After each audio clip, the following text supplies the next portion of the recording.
After more than a year of constant Israeli attacks, Hamas is still able to launch rockets into Israel. John Jessup has that story and more from our CBN News Bureau in Washington. John? That's right, Gordon. Hamas just this week fired a strike into the Israeli town of Sderot. CBN News examines how Hamas can keep up its rocket attacks and also has more information about Hamas using a hospital as a base of operations. CBN's Paul Strand brings us a story from Jerusalem.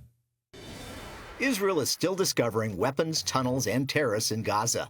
Despite being hit by repeated attacks for so long, Hamas is still able to launch rockets at Israel. Most of them are falling in open spaces or back into Gaza, but one did hit a house in Sderot earlier this week, causing a little damage but no injuries. CBN war correspondent Chuck Holton explains how Hamas keeps their rockets hidden from Israeli forces.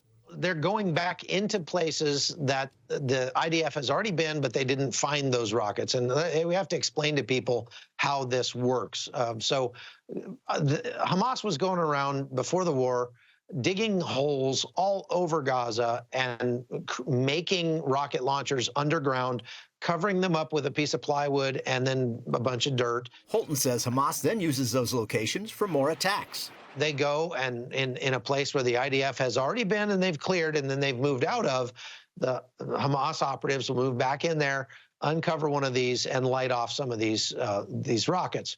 As Israel keeps up its military pressure on Hamas, the IDF has faced international criticism for its recent attack on the Kamal Adwan hospital in northern Gaza.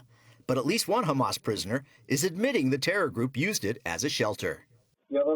They believe it's a safe haven for them because the military cannot directly target it. The prisoner, who was also an employee in the hospital, said Hamas operatives transported equipment to and from the hospital and used it as an observation point and command and control center.